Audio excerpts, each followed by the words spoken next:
Halo adik-adik, kali ini kita akan mempelajari mengenai interaksi antar negara-negara di ASEAN. Lalu, apa itu interaksi atau kerjasama ASEAN? Kerjasama ASEAN adalah bentuk hubungan interaksi antar negara-negara Asia Tenggara untuk mencapai suatu persetujuan dan menguntungkan semua negara anggota yang terlibat. Nah, selanjutnya ada faktor pendorong terjadinya interaksi antar negara-negara di ASEAN. Yang pertama adalah adanya persamaan dan perbedaan sumber daya alam. Kesamaan sumber daya alam yang dimiliki oleh beberapa negara dapat mendorong terbentuknya kerjasama antar negara, sehingga mereka membentuk suatu organisasi untuk mengelola sumber daya alamnya. Nah, selain itu, perbedaan sumber daya pangan di setiap negara ASEAN juga telah melahirkan kerjasama.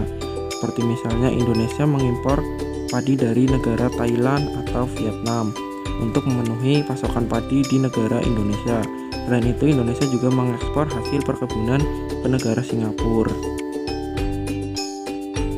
Selain adanya persamaan dan perbedaan sumber daya alam, faktor pendorong selanjutnya adalah adanya persamaan dan perbedaan wilayah geografis atau kondisi geografis. Beberapa negara di suatu kawasan pada umumnya mengadakan kerjasama untuk menjaga stabilitas dan keamanan negara yang didasari karena adanya persamaan kondisi geografis. Selain faktor pendorong, tentu adanya faktor penghambat dari adanya kerjasama antar negara ASEAN. Faktor penghambat yang pertama adalah adanya perbedaan ideologi. Yang kedua, adanya konflik dan peperangan. Yang ketiga, adanya kebijakan protektif. Dan yang keempat, karena adanya perbedaan kepentingan tiap-tiap negara. Pertama, adanya perbedaan ideologi.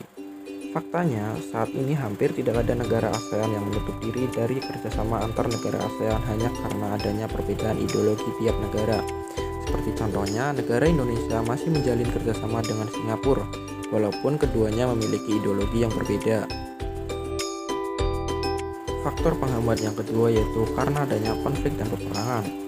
Kondisi konflik dan peperangan yang terjadi di dalam negeri maupun antar negara mengganggu stabilitas negaranya, sehingga akan menghambat kerjasama.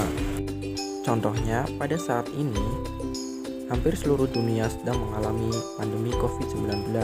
Tentunya, tiap-tiap negara lebih fokus pada negaranya sendiri. Faktor penghambat yang ketiga yaitu karena adanya kebijakan protektif tiap negara. Kebijakan protektif adalah kebijakan yang bertujuan melindungi kepentingan dalam negeri dan meningkatkan daya saing. Misalnya, Indonesia tidak menerima impor hasil pertanian karena dapat mempengaruhi pendapatan hasil pertanian di Indonesia.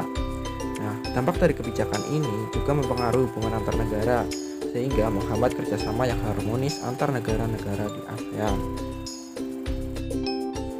Faktor penghambat selanjutnya adalah karena adanya perbedaan kepentingan setiap negara. Kerjasama bertujuan untuk mempermudah dan membentuk masa depan yang lebih cerah. Akan tetapi, dalam kerjasama antar tiap-tiap negara tentu memiliki kepentingan yang berbeda. Perbedaan itulah yang menghambat kerjasama yang harmonis antar tiap negara. Nah, setelah kita tahu apa saja faktor pendorong dan faktor penghambat terjadinya interaksi antar negara-negara ASEAN, selanjutnya kita akan membahas mengenai bentuk-bentuk kerjasama antar negara ASEAN yang meliputi kerjasama sosial, politik, budaya, dan pendidikan. Bentuk kerjasama antar negara-negara anggota ASEAN yang pertama ada kerjasama di bidang sosial dan budaya. Kerjasama antar negara anggota ASEAN dalam bidang sosial dilakukan untuk menciptakan kerukunan dan kemajuan bersama.